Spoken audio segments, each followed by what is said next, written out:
My name is Rachael Kupka. I'm the Executive Director of the Global Alliance on Health and Pollution, which was founded in 2012 by a variety of organizations, including UN agencies, European Commission, USAID, and several others, as well as ministries of environment and our founding organization, which is the NGO Pure Earth.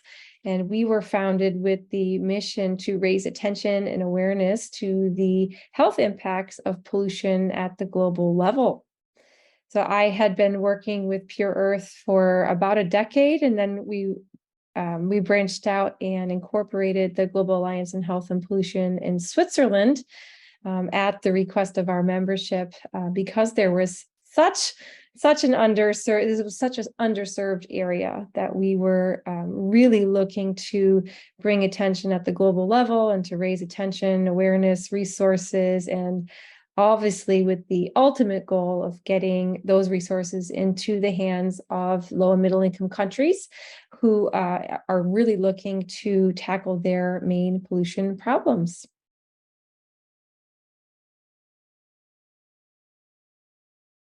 So lead is a hot commodity, right? It's been in use since the times of the Romans, if not before. It's never gone out of fashion in terms of how useful it is as a heavy metal.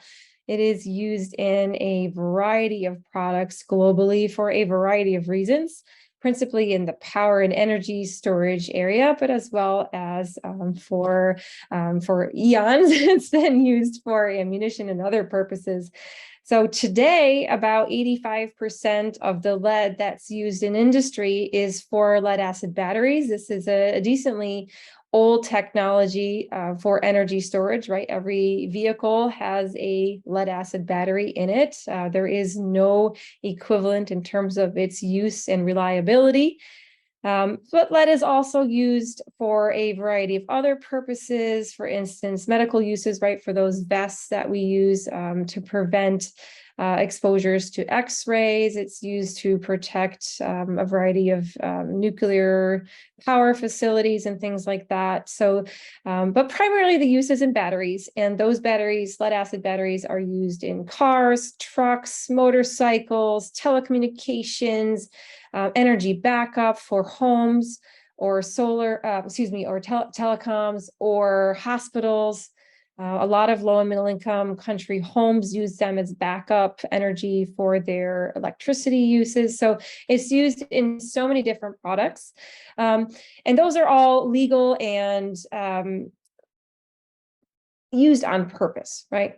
The other uses of lead, which would be ammunition or fishing sinks, those are also legally and approved purposes. There are products that have lead illegally, or adulterated products, or contaminated products, right? So we have the whole gamut of different products that have lead in them, whether it was intentionally added as part of the product use or unintentionally or illegally added.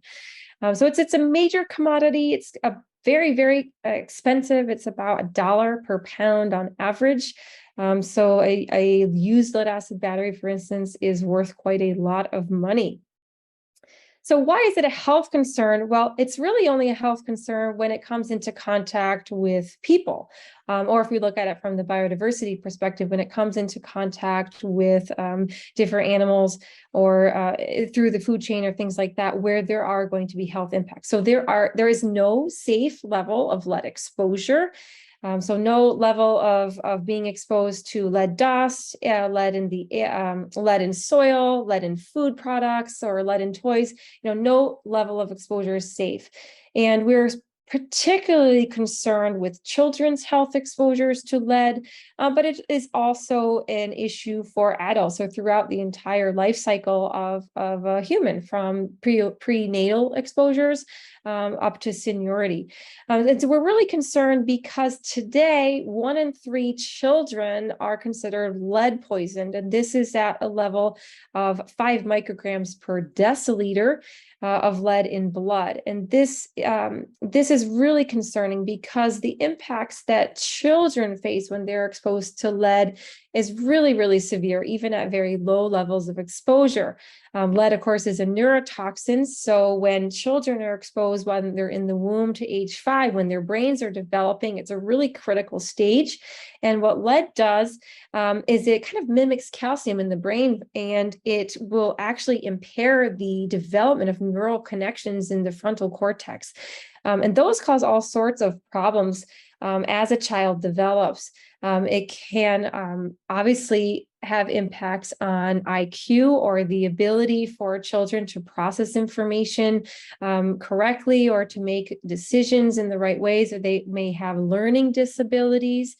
It can also cause behavioral problems later in life. There is an association between lead exposures and rates of violence and crime.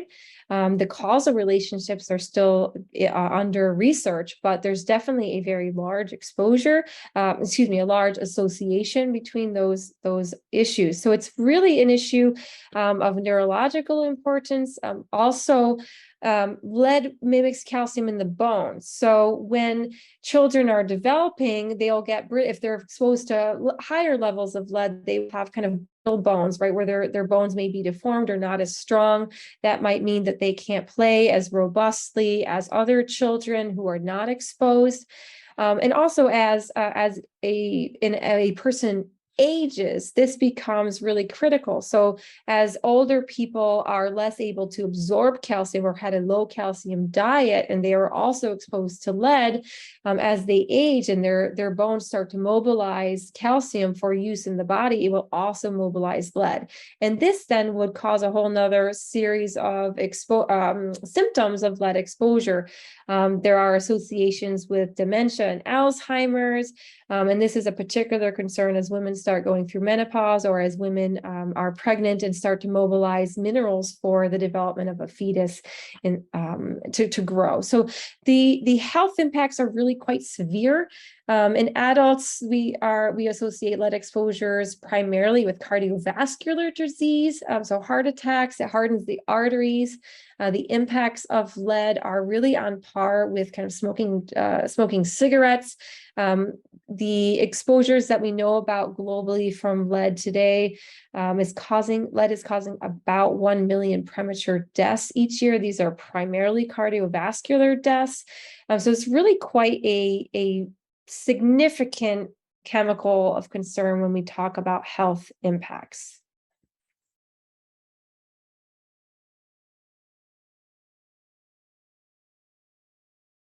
There's quite a lot of studies about lead. In fact, lead is one of the more well-known chemicals to have adverse health impacts when people are exposed.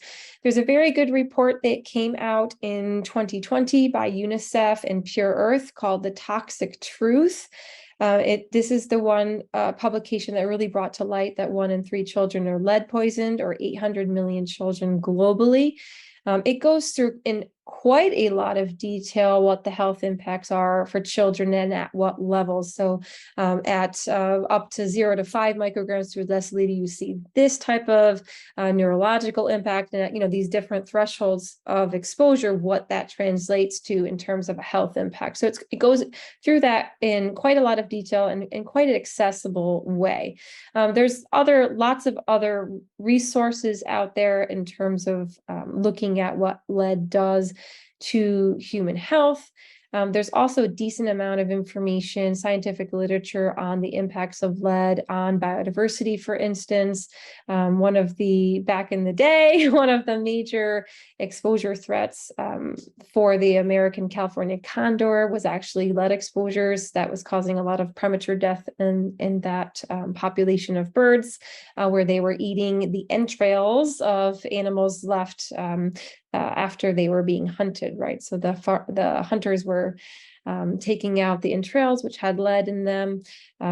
and finding that the lead, the California condors, for instance, were eating the entrails of innards of animals that had consumed lead shot. So they were getting exposed there and dying off. But you asked about risk assessments. So there are very few national blood lead level surveys that would even let us know at a country level how exposed a population, what the extent of lead exposures are. And really what a country is facing in terms of lead exposures and human health impact. In terms of countries that have made progress on setting up national blood lead level monitoring and surveillance programs, Mexico has just integrated blood lead level surveys into their national health survey. New York State has one where every child that is aged 1 and age 2 gets a blood lead level study done to ensure that that child is not being exposed to lead. But it's pretty rare for any country to have a national required blood lead level monitoring program. In terms of standards, what we know is that while there is no safe level of lead exposure, if you just tell a country who's facing, first of all, they don't know how bad their blood lead levels are for that population. They don't know where the exposures are, what the sources of exposure are. And if you just tell them, well, you've got to adopt a really low standard, it becomes a very daunting task. How do you start first? How do you know who's the most lead poisoned? And so when we look at how blood level standards were implemented over a series of decades, they were quite high to begin with, and then they start coming down. And those are based on kind of average exposures. So you do a study, a population study, you do some blood lead level analysis, and you find out, okay, our average blood lead level for this particular area or this region or this country is at this number. And then over time, you seek to reduce that so that you're reducing the average level over time. And that's a pretty practical way for countries to say, okay, I'm going to be able to tackle the worst affected population first, and then obviously move towards this, transition to get down to a lower level rather than starting at a very low level early on. Now, as more science comes to light, as we know what levels of lead exposure cause different health impacts, we can start to say, okay, well, we know at this level, if you're exposed to, 150 micrograms per deciliter or above, you're probably going to have some death. You're going to have children who are getting seizures, malaria-like symptoms, which lead causes, convulsions, fevers, organ failure. They're going to start to die at this particular level. So obviously we want to prevent that. But as we learn more about lead and what it does, even at very, very low levels at one point in life, we want to start moving towards reducing exposures overall. So the standards are set, usually a country will have a set of standards. World Health Organization sets standards, the FAO, Food and Agriculture Organization sets standards, all for acceptable levels of lead in soil, lead in air, lead in food products. The U.S. Environmental Protection Agency sets standards for the U.S., and those are often adopted by other countries, but each country will typically have their own standards set up. Those are almost always really very based in science. And how it works is we have, within the science, we know that certain levels of exposure to lead are associated with certain health outcomes. And so you can basically say, we can anticipate that if this population is exposed at this level, that it's going to mean this level of health impact. And so we can use those algorithms and formulas to work out what the general impacts are at what levels.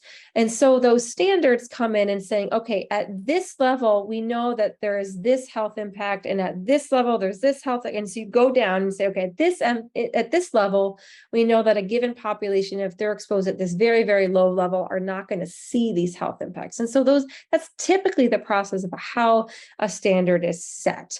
And the important thing is that this is continually looked at as new science comes forward, because we say, okay, even at these very low levels, we're seeing some of these health impacts over here. And so we want to try to keep reducing those levels of exposures as the science brings to light new information.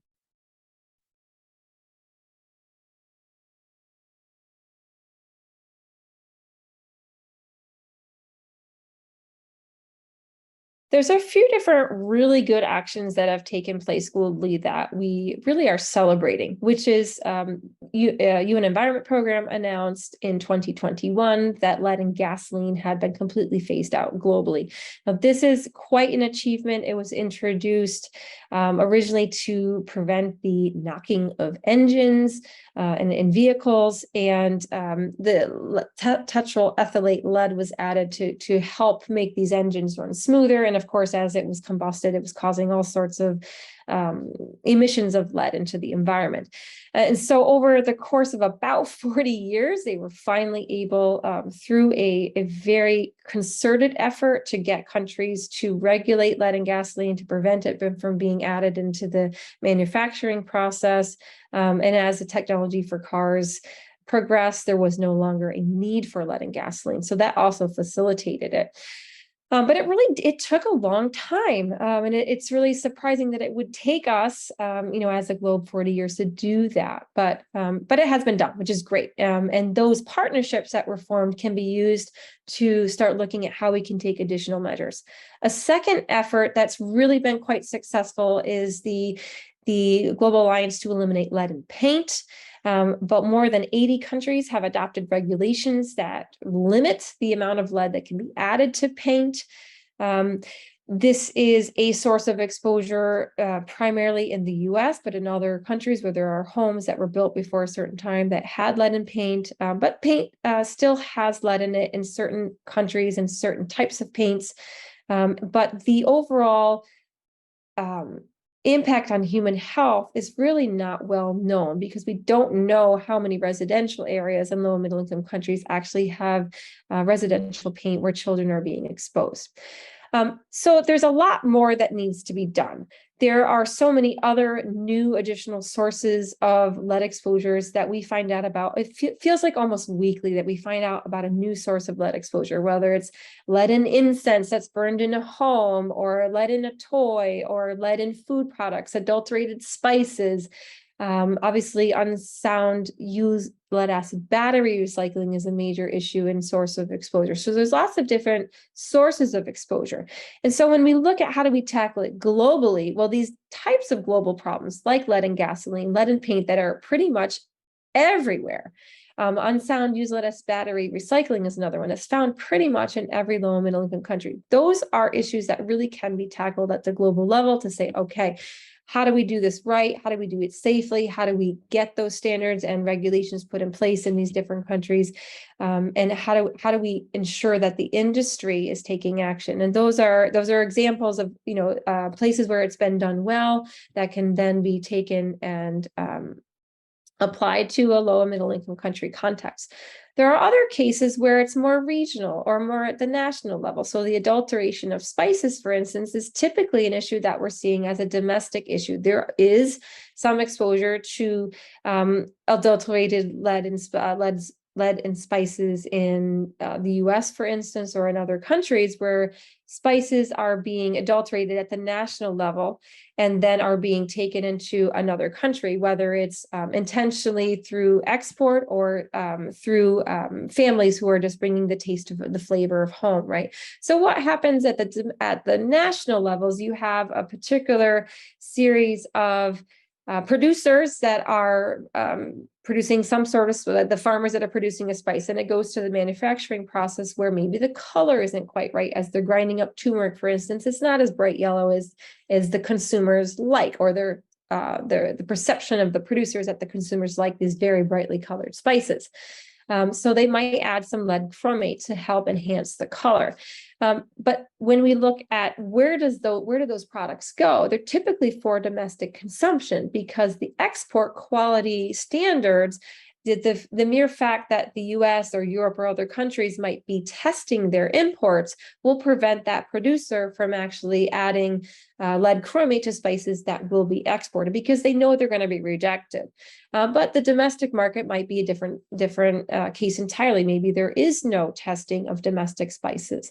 So they will be adding some for color, and then that gets into the local population. So when we look at How do we address adulterated spices at a country level, at a regional level? It's very, very different, right? You're going to be going in and you're going to be talking to the actual producers, finding out where they add it, talking to enforcement agencies, and having an intervention at that level. And then the same thing for all these different types of sources. So typically the approach is to really find out what the extent of that particular source of exposure is and find out where it's being introduced. Is it being introduced on purpose? Is it introduced accidentally?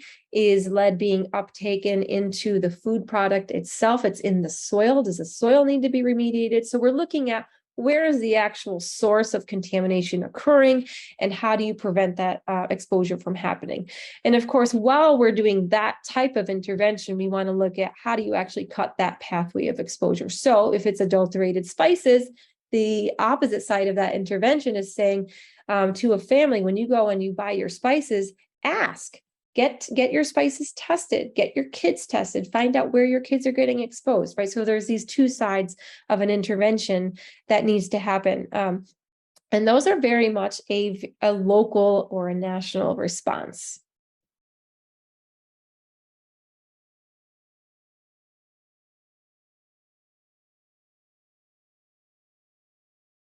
So lead is one of those commodities that we really do know quite a lot about. And we know that it's a booming industry. Lead use globally is growing. It's not going to shrink, even with the increase of electric vehicles. There will still be more lead acid batteries being produced. For instance, every electric vehicle has a lead acid battery, and those need to be recycled safely.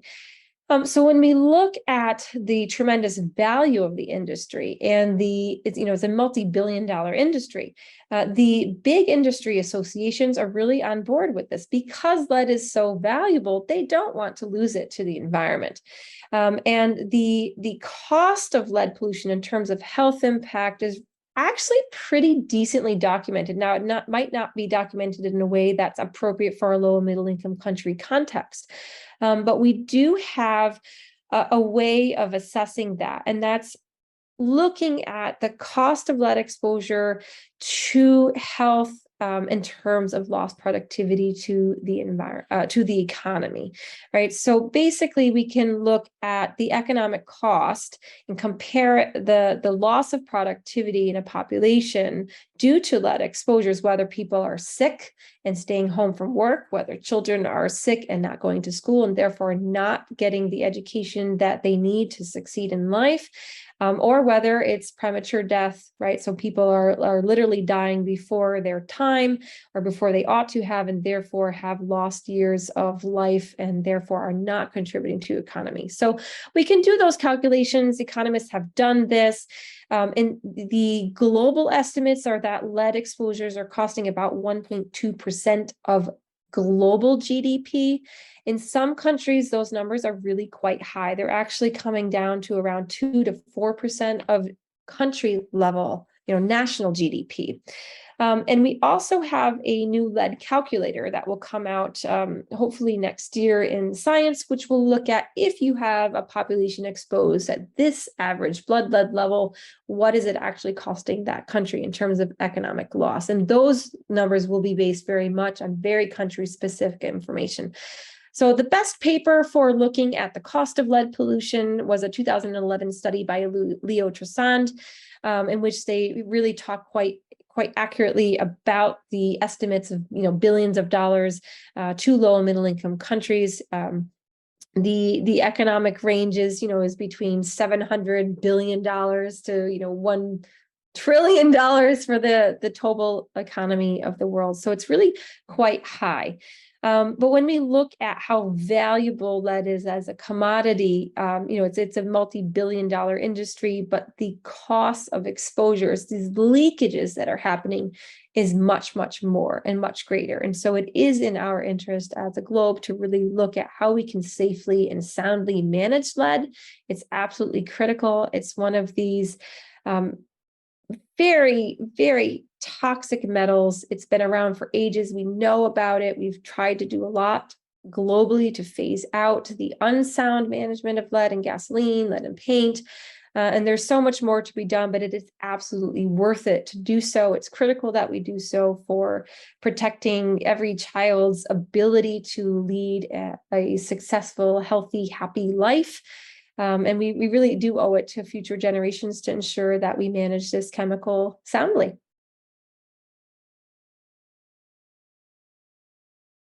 So the Global Alliance on Health and Pollution has established something called the Global Lead Forum. This is a platform for knowledge exchange for pretty much anyone who's looking to learn more about lead exposures, and different sources of exposure. We have roughly a monthly convening where we're doing kind of 5-10 minute presentations on a variety of topics around lead pollution. So it's globalleadforum.org, I believe. Let me get that for you.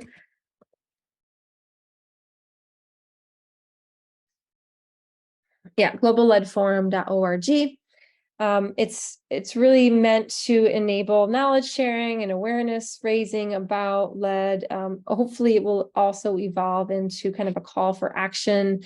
So we invite anyone to join that. There's no membership fee or anything like that. Anyone can come and join. We also record the sessions. They're available later, either on our YouTube page or through the globalleadforum.org. That's a great place to start for the basics. It also enables access to experts. So the variety of experts that we have that are talking about issues are usually available for questions and answers after the sessions. And they are experts who have really dedicated their lives to this particular issue, and they're always very open to talking about what they do, presenting in classes if you need guest lecturers or things like that. These are people who are so excited that their work and their country is being talked about at the global level as an example, or as cutting edge research or different techniques. For instance, we had the New York City Department of Health who's working on blood lead level monitoring and sources of exposure and what they're finding in New York City and how that applies to the world.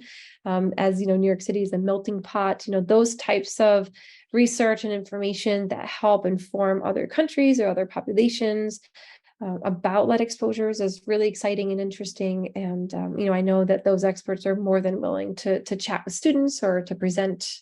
We also have on our GAHP YouTube page some basics on kind of info sessions on mercury, on lead, on chromium, hexachromium, and other sources that might be just fun and interesting for students especially.